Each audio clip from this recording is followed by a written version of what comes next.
What if the reason you keep losing discipline is not because your mind is weak, but because your body no longer trusts you? You wake up already tired. Before your feet touch the floor, your hand reaches for the phone. Before you breathe deeply, the world has already entered you. Messages, noise, pressure, comparison. And then you wonder why your mind feels scattered, why your energy feels low, why cravings feel stronger than your promises, why silence feels uncomfortable, why even simple decisions feel heavy. Maybe you have been trying to rebuild your life from the wrong place.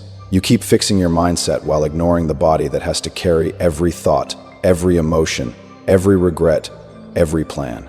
Your body remembers the late nights, the skipped meals, the stress you swallowed, the movement you avoided, the pain you tried to numb. And until you return to that first home, discipline will keep feeling like a fight against yourself. But once the body returns to order, the mind stops, begging for escape. You wake up tired before the day has even touched you. Your eyes open, but something inside you stays asleep.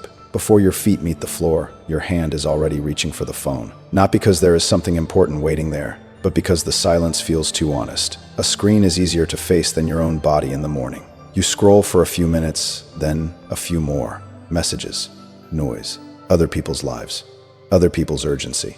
And somewhere underneath all of it, your body is lying there like an old friend you stopped listening to. Heavy, dry, tight in places you cannot explain. You get up, but it does not feel like rising. It feels like dragging yourself into another day you are not fully present for. And maybe you have been calling this laziness. Maybe you have been looking in the mirror, frustrated, asking why you cannot stay disciplined, why you keep breaking routines, why you start strong for 2 days, then fall back into the same late nights, the same cravings, the same tired promises made at midnight and forgotten by afternoon. But what if the problem is not that you lack ambition? What if your ambition keeps failing because it is trying to stand on a body that no longer trusts you? Your body remembers things your mind keeps explaining away. It remembers the nights you said, "Just one more video," when it was begging for sleep. It remembers the meals you skipped while calling it focus. It remembers the food you ate, not because you were hungry, but because you were lonely, irritated, bored, or quietly disappointed. It remembers the hours you sat in one position, breathing shallow, shoulders raised, jaw locked, acting like stress was normal because everyone around you looked busy too. You thought you were getting away with it. You were not. The body does not argue. It does not give speeches. It does not shame you in dramatic language. It simply starts sending signals. Low energy, poor sleep, strange cravings, stiffness, numbness, a heaviness that coffee cannot solve, a restlessness that scrolling cannot calm. And because those signals are uncomfortable, you judge them. You call yourself weak. You say you need more discipline, more control, more pressure. So you make another plan from the neck up, another schedule, another promise, another version of yourself that looks strong on paper. But the place where your life actually happens is not on paper. It is in your chest when you breathe, in your legs when you walk, in your stomach when you feed yourself, in your nervous system when you carry conversations you never processed, in your hands when you reach for distraction instead of rest. This is not about blaming yourself. Blame will only make you hide again. This is about finally noticing where you left yourself. You did not abandon yourself all at once. It happened in small permissions, ignoring one signal, staying up one more hour, saying yes when your body was already exhausted, swallowing skipping water, skipping movement, skipping quiet, telling yourself you would fix it later. Later became a lifestyle. And now your body is asking for honesty, not punishment, not a brutal routine, not a dramatic transformation, not some violent attempt to become someone else by Monday morning. Just honesty. Can you admit that the body carrying you has been treated like an afterthought? Can you stop asking, "Why am I so undisciplined?" and ask something deeper? Where did you stop caring for the part of you that has to survive every decision you make? That question changes everything, because the moment you stop fighting your body, you can begin returning to it, quietly, without announcing it. You sleep a little earlier, not to be impressive, but because your mind is not supposed to bleed into every hour of the night. You eat like you are responsible for someone you care about. You move, not to punish what you dislike, but to wake up what has been sitting in silence for too long. And, slowly, your body begins to believe you again. Not because you spoke beautifully, because you showed up differently. That is where discipline begins. Not in hatred, not in pressure, not in another promise made from shame. It begins the moment you realize your body was never betraying you. It was keeping the receipts, waiting for you to come back. You keep trying to calm your mind while your body is still living like it is under attack. That is why the silence feels loud. That is why one small decision feels heavier than it should. That is why you can watch 10 videos about discipline, write plans, delete apps, promise yourself a clean start, and still feel pulled back into the same fog by the end of the day. You think the problem is your mindset, but your body has been begging for order long before your mind started asking for motivation. You wake up after broken sleep, already carrying the weight of yesterday. Your first thought is not even a thought, it is a reach. The phone lights up. Pee before your eyes have adjusted. Messages, noise, headlines, other people's opinions, faces, arguments, updates. Before your feet touch the floor, your nervous system has already been dragged into the world. Then you wonder why your mind feels scattered. You drink coffee to wake up a body that never fully rested. You skip real food because you are busy. Then later you chase something sweet, something quick, something that makes you feel alive for a few minutes. Your energy rises, crashes, rises again, and somewhere in that cycle, you start blaming your character. You say, "Why can't I focus?" But focus is not floating in the air. Focus has to live somewhere. It has to live inside your breathing, your blood sugar, your posture, your sleep, your muscles, your stomach, your chest. It has to live inside a system that feels safe enough to stay present. And when that system is constantly strained, the mind does not become disciplined just because you command it to. It becomes defensive. It searches for relief. It reaches for escape. This is the part most people avoid because it sounds too simple to respect. You want a mental breakthrough, but your body is still running on chaos. You want emotional control, but your nervous system is exhausted. You want deep work, but you have not walked, stretched, breathed properly, or slept with any real consistency. You want self-respect, but you keep treating the place where your life happens like it is just a container you drag around. Your body is not decoration. It is the control room. Every decision passes through it.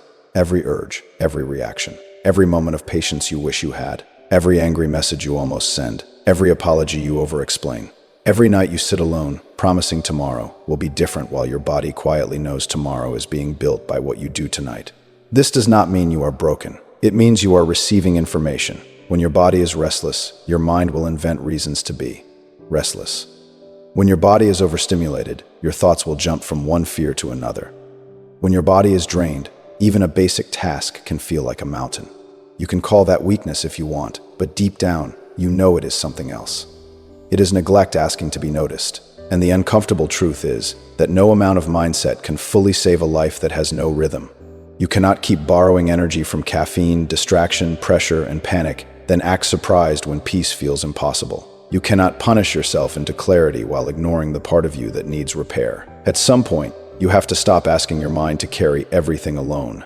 You have to come back lower, back to the breath you keep holding, back to the room you never clean because your inner world feels the same, back to the meal you rush through, back to the walk you keep postponing, back to the bedtime you treat like a suggestion, even though your future self pays the price every morning.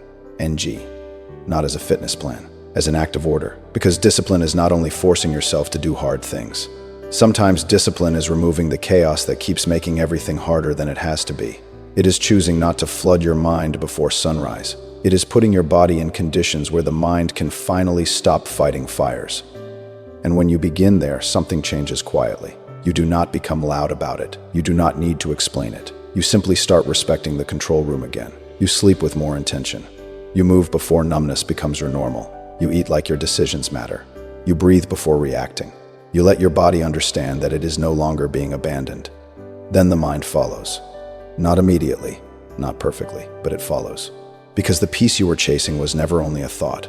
It was a physical place inside you, waiting for order. Sometimes the damage does not look dramatic. It looks like lying awake at 2 a.m. with, think your phone in your hand, not even enjoying what you are watching, just afraid of being left alone with the feeling underneath it.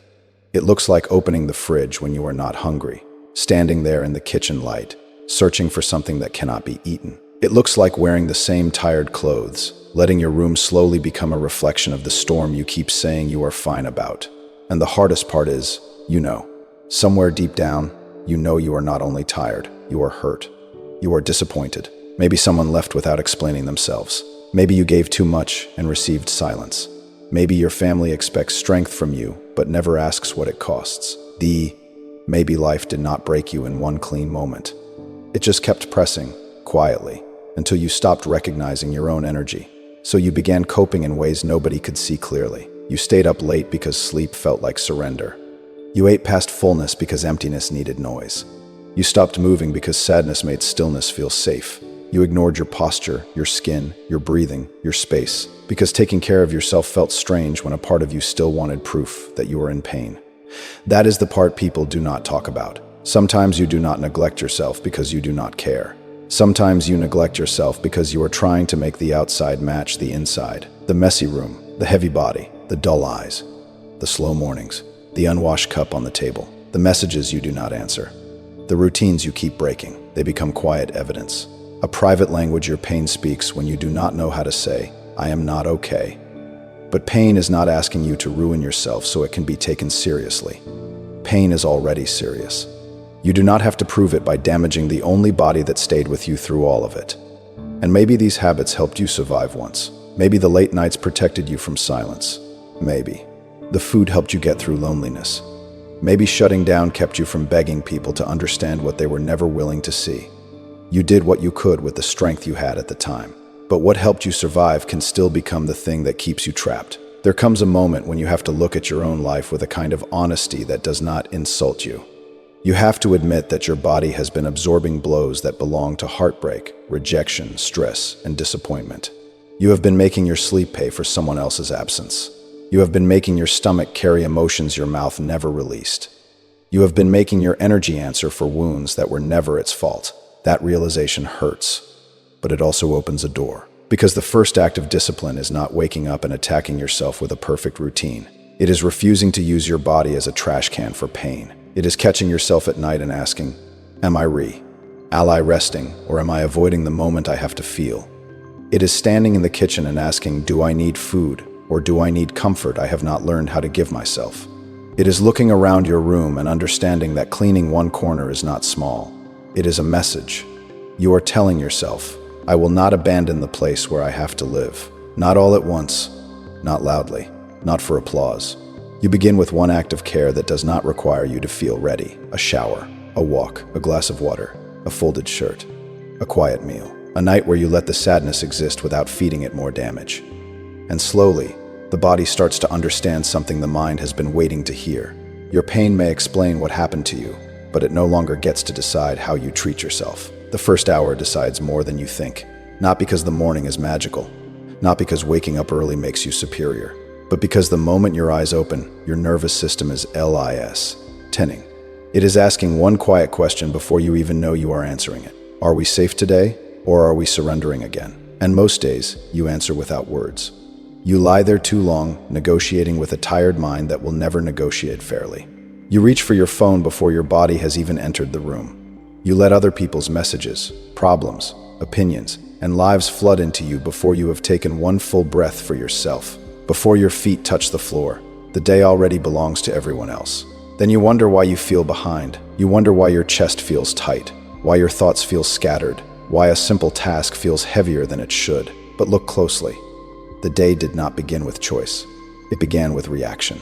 It began with the body still half asleep, the mind already overstimulated, and the soul quietly disappointed because once again, you left yourself waiting. So before you rebuild your life, rebuild the hour after you wake up. Not with some extreme routine you will secretly resent by the third day. Not with a performance that looks impressive for a video, but feels impossible in your real room, with your real fatigue, your real responsibilities, your real history. Start smaller. Start where your body can believe you. When you wake up, sit up before the debate becomes a trap. Do not wait until you feel powerful. That feeling may not come first. Let the first act be simple. Your feet touch the floor. That is it. You have crossed the first line. Then drink water. Not because it solves everything, but because it tells your body, I am not going to ignore you today. Make the bed, even if the room is still messy. Pull the sheet straight. Fix the pillow. Leave one small piece of order behind you. It matters more than it looks. A made bed is not about being neat. It is a quiet refusal to crawl back into yesterday's fog. Then find light. Open the curtain. Step near the window. Let the morning hit your face before the SCR. Ian does.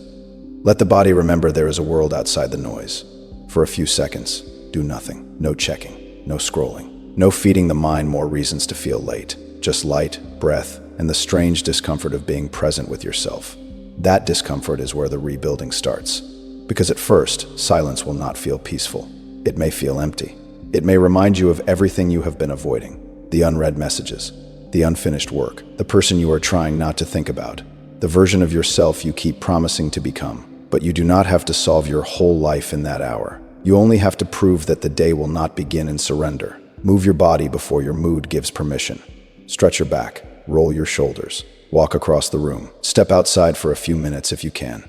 Breathe deeper than you did yesterday.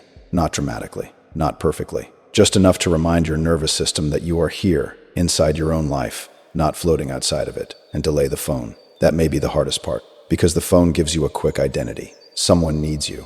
Someone ignored you. Someone posted. Someone reacted. Someone is living better, hurting louder, winning faster, looking happier. In seconds, your mind is pulled out of your own body and dropped into 1,000 different rooms. But your first hour should not be a public place. It should be private territory. A small territory, yes, but yours. When you protect it, something begins to return, not motivation. Something steadier than motivation.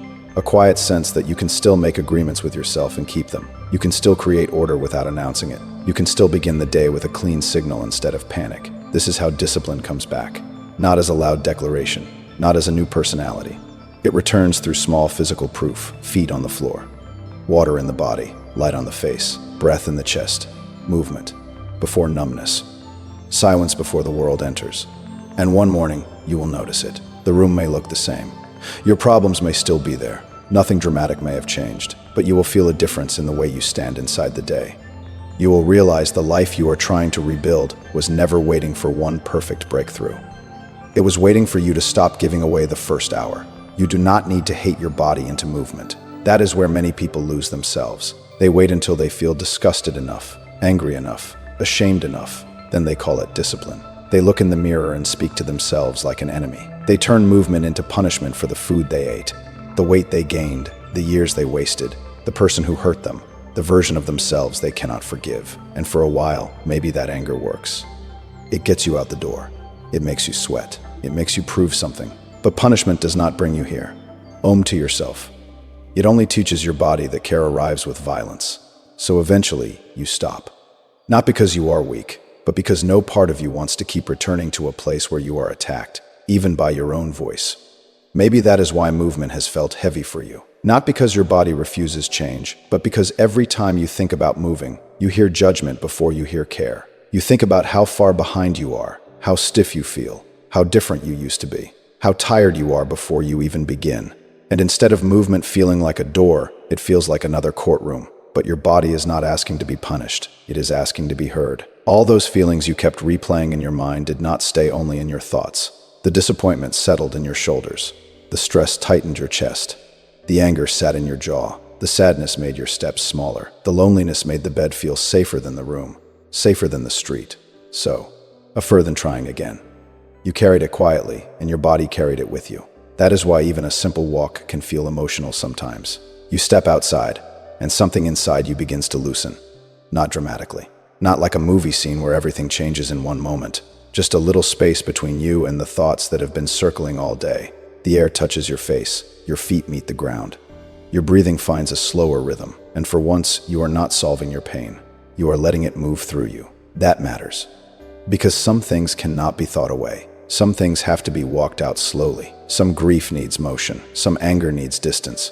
Some anxiety needs your body to prove that you are not trapped in the same room, the same posture, the same loop. Stretching can become a conversation with the parts of you that have been ignored. Your back, your neck, your hips, your hands. The places that stiffened while you pretended to be fine. When why? Or move gently. You are not chasing perfection. You are saying, I know I left you here. I am listening now. And strength, real strength, does not have to begin with heavy weights or loud ambition. It can begin with the quiet decision to carry yourself differently, to lift something with attention, to stand taller, to train not because you hate what you see, but because responsibility is returning to your hands. You are teaching your body, I am willing to carry life again. That is not vanity, that is repair. Movement becomes different when it stops being about escaping yourself. You are no longer moving to become someone else. You are moving to return to the person who was buried under fatigue, regret, distraction, and survival. You are not trying to erase the past from your body. You are giving the body a new experience to remember. A morning walk instead of immediate scrolling. A stretch instead of another hour frozen in the same chair. a few slow breaths before reacting, a small session done privately, without announcing it to anyone. These things may look ordinary from the outside, but inside, they are apologies. Not the kind you say with words, the kind you prove with presence. And maybe your body will not trust you immediately. Maybe it will ache. Maybe it will resist. Maybe it will remind you of all the times you started and disappeared. Let it. Trust is not rebuilt by one perfect day. It is rebuilt by returning without cruelty. So move like you are making peace. Move like you are no longer using your body as evidence of failure. Move like something in you still deserves care, even before you feel proud of yourself. Because the body you keep judging is the same body that carried you through every silent night, every disappointment, every season you did not know how to survive. Movement is not the punishment for falling apart. It is the apology your body has been waiting for. You cannot hear yourself when everything else is living inside you. That is why the quiet feels strange. That is why you sit alone for 5 minutes and suddenly reach for something. A screen, a snack, a message, a video, a conversation you do not even want to have. Not because you truly need it, but because the moment nothing enters you, something inside you begins to speak. And maybe you are afraid of what it will say. So you keep consuming. You scroll until your eyes are tired, but your mind is still hungry. You eat quickly, standing up, barely tasting anything, just trying to change how you feel. You let loud voices into your morning, other people's anger into your afternoon, pointless arguments into your night. You answer messages that disturb your peace, watch things that leave you heavier, listen to opinions from people who have no responsibility for your life. Then you wonder why you feel crowded inside your own body. You wonder why clarity feels so far away. But clarity needs space. And you have been filling every open space with noise. Not all noise sounds Audi. Sometimes it looks like checking your phone every few minutes because waiting feels uncomfortable. Sometimes it looks like eating when the real hunger is for comfort, reassurance, or rest. Sometimes it looks like staying in conversations that drain you because silence would force you to admit how tired you are of pretending. Sometimes it looks like consuming other people's lives so you do not have to sit with the unfinished parts of your own.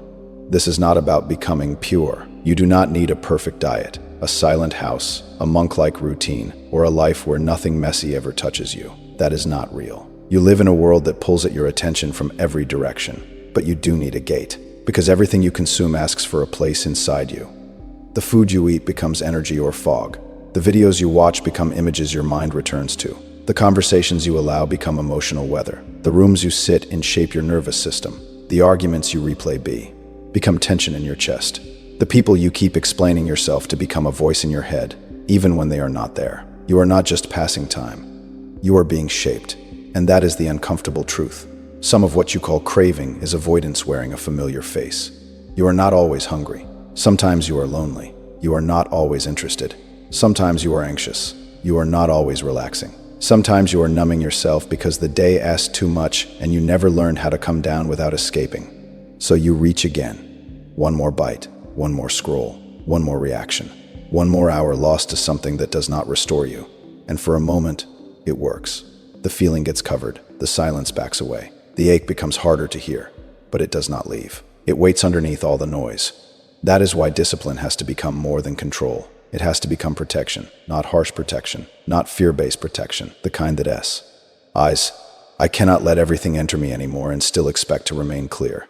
You begin to ask different questions, not just, do I want this? But what will this do inside me? Will this meal give you steadiness or make you crash into regret? Will this conversation bring honesty or pull you back into drama you already outgrew? Will this screen calm you or scatter you? Will this person receive your truth or make you perform for basic understanding? These questions are not small. They are the beginning of self-respect. Because the body is not an open room where anything can walk in and stay. It is the place where your life is being felt. And if you let every noise, every craving, every opinion, every impulse, every emotional storm pass through without question, eventually there is no room left for your own voice. So start quietly. Delay the first scroll. Eat one meal without rushing. Weave one conversation before it pulls you into the version of yourself you are trying to leave behind. Sit in your room without filling the silence immediately. Let the discomfort rise without feeding it. At first, it may feel like emptiness, but it is not emptiness. It is space returning. And in that space, you may begin to hear something you have missed for a long time. Not a loud answer, not a perfect plan. Just the quiet voice beneath the noise, telling you what you already knew, but could not hear while everything else was inside you. Discipline begins when you stop asking the world to leave you alone and start deciding what is allowed to enter. You may not notice the moment you started shrinking. It was probably not dramatic. No one pointed at you and said, "Become smaller." No one had to. It happened slowly, after being ignored too many times, after explaining yourself to people who already decided not to understand, after walking into rooms where your presence felt tolerated, not welcomed, after giving too much, waiting too long, and learning to lower your expectations so disappointment would hurt a little less. And without realizing it, your body adjusted.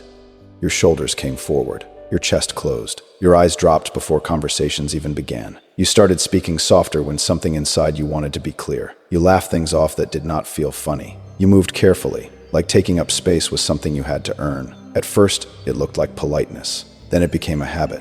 Then it became an identity you never agreed to. You tell yourself you are just tired. You say you are avoiding drama. You say you are keeping the peace. And maybe sometimes you are. But there is another kind of peace that is not peace at all. It is the silence that comes from slowly disappearing so other people do not have to feel uncomfortable around your truth. That kind of silence costs you your body. You begin to walk like you are asking permission from the floor. You sit like you are trying not to bother the chair. You enter rooms already prepared to be misunderstood. You check your tone before you even know what you want to say. You apologize when someone bumps into you. You make yourself easy to overlook, then go home wondering why you feel invisible. But the body remembers your dignity, even when your mind forgets it. It knows what it feels like to stand without begging, to breathe without bracing, to look forward without expecting rejection. It knows the difference between arrogance and presence. It knows that occupying space calmly is not disrespect. It is not aggression. It is not ego. It is a signal, not to them first, to you. Your posture is not fake confidence. It is a message your nervous system receives before the world ever reacts. When you straighten your back, you are not pretending your pain never happened. You are telling yourself it did not get the final authority over how you carry your life. When you lift your gaze, you are not demanding attention. You are reminding yourself that you are allowed to see and be seen. That may feel uncomfortable at first. Because if you have spent years shrinking, standing fully can feel almost rude. Breathing deeply can feel exposed. Walking slower can feel like you are doing something wrong. You may feel the old instinct to fold back in, to soften your voice, to make a joke, to explain your presence before anyone questions it. But stay there for one more breath. Let your shoulders settle back, not stiff, not forced, just honest. Let your feet meet the ground like you belong to the moment. Let your neck release the weight of all the conversations you keep replaying. Let your hands stop fidgeting for approval. Let your face rest without performing friendliness for people who have not earned access to your inner world. This is not about looking powerful. It is about no longer looking defeated to yourself. You do not have to walk into every room like you are trying to win it. You do not have to become loud, cold, or untouchable. Real dignity is quieter than that. It is the way you stop collapsing when someone does not validate you. It is the way you breathe before answering, instead of rushing to prove you are harmless. It is the way you hold your body when no one is watching, because self-respect is not a costume for public places. Maybe no one notices at first. That is fine. Let the first witness be you. Let your body become the place where the apology ends. Not the apology for a mistake, but the apology for existing too fully, wanting too much, feeling too deeply, needing clarity, needing space, needing respect. Let that old apology die in your posture before it ever reaches your mouth. Because one day, you will catch yourself standing differently. Not perfectly, not dramatically, just differently. You will feel your breath lower, your steps slow down, your voice arrived with more weight, and you will understand something without needing anyone to confirm it. You are never taking up too much space. You are just living among people who were fighted when you forgot you had any. One day, the urge to escape does not feel as loud. Not because your life has become easy. Not because every wound has closed. Not because the world finally became gentle with you. But because something inside you stopped living in constant negotiation with chaos. You wake up, and the morning does not feel like a fight before it begins. Your body is still tired sometimes. Your thoughts still arrive with their old complaints. But there is a difference now. You no longer hand the first hour to noise. You no longer let the screen become the first voice that tells you who you are. You sit up. You drink water. You breathe. You give the day one honest signal, and your body notices. It notices when you sleep a little earlier, even when your mind wants to wander into old conversations. It notices when you walk instead of replaying the same hurt from 3 different angles. It notices when you eat with more care, not perfectly, not obsessively, but with enough. Respect to stop treating hunger and sadness like the same thing. It notices when you stretch the places that have been holding what your mouth never said. These small things do not look dramatic from the outside. No one may clap for them. No one may ask what changed. The world may still see the same face, the same clothes, the same quiet person moving through ordinary rooms. But inside, the ground is different. Decisions begin to feel lighter because your body is no longer spending the whole day trying to survive what you keep putting it through. Cravings still come, but they do not always feel like commands. Silence still visits, but it is not always an enemy. You can sit in a room without needing to flood it immediately. You can feel discomfort without turning it into damage. That is where freedom begins to become real. Not in some grand speech about discipline, not in a perfect routine that never breaks, but in the moment you realize you can stay with yourself for longer than you said to. You can feel the pressure and not instantly reach for escape. You can come home tired and still choose one act of order. You can be misunderstood and still stand in your body without collapsing into apology. You can be lonely and still refuse to abandon the person who has to live through that loneliness with you. This is the part no one sees clearly. Self-trust returns through physical evidence. Every small promise kept becomes a receipt in the opposite direction. A cleaner morning, a steadier breath, a walk taken when you wanted to disappear into the couch, a meal that did not punish you, a night where you put the phone down before it swallowed another hour, a room with one corner restored, a body that is no longer treated like the last priority in your own life. And slowly, your mind stops begging for escape because your body stops feeling like a place it needs to run from. You begin to understand that emotional control is not only about holding your tongue or hiding your reason. Cedions. Sometimes it is about creating a physical life where your reactions no longer have to fight through exhaustion, overstimulation, hunger, stiffness, and old stress stored in every muscle. You are not becoming emotionless. You are becoming less ruled by conditions that kept making you feel unsafe inside yourself. That kind of rebuilding is quiet. It does not need to be posted. It does not need to be explained to people who only respect change when it becomes visible. You do not need the world to notice that you are sleeping differently, breathing deeper, walking slower, choosing less noise, keeping small agreements in private. Let it be private. Some parts of your return deserve protection, because this was never only about the body. The body was the doorway, the first home, the first place where discipline had to return before your mind could believe in anything again. And now, when you place your feet on the floor in the morning, there is something different in that small act. Not perfection, not certainty, just evidence. You are no longer waiting for your life to feel worth caring for before you care for it. You are caring for it, and letting that become the reason you stay. So maybe the change you need does not begin with a dramatic decision. Maybe it begins with the way you treat your body when nobody is watching. The moment you wake up and delay the phone. The glass of water you drink before the noise enters. The bed you make, not because it fixes your life, but because it gives your nervous system one small sign of order. The walk you take when your mind wants to replay the same painful story again. The stretch that tells your body, I know I left you here, but I am listening now. This is not about becoming perfect. It is not about punishing yourself into discipline. It is not about forcing a new identity overnight. It is about returning to the place where your life is actually being lived. Your body, the place that carried every silent disappointment, every late-night regret, every craving that was really loneliness, every shallow breath, every apology you gave just for existing, every moment you stayed still because sadness made stillness feel safe, and still, your body waited for you. That is why the work has to become quieter now, more honest, less violent. You do not need to hate yourself into motion. You do not need to shame yourself into waking up earlier. You do not need to prove your pain by damaging the one place that stayed with you through all of it. You only need to begin keeping small physical promises, sleep with more respect, eat with more presence, move without punishment, breathe before reacting, stand like you are allowed to be here, choose what enters you, because your peace cannot survive without a gate. And slowly, something changes. The mind becomes less desperate, the silence becomes less frightening, the cravings lose some of their authority. Your decisions feel a little lighter. Not because life became easy, but because you stopped making your body carry chaos and then calling yourself weak for collapsing under it. This is where discipline returns. Not to your image, not to your reputation, not to the version of you that needs everyone to notice. Discipline returns to the first home. And when you finally stop abandoning that home, you realize you were not trying to escape life. You were trying to escape the pain of living inside a body you had stopped caring for.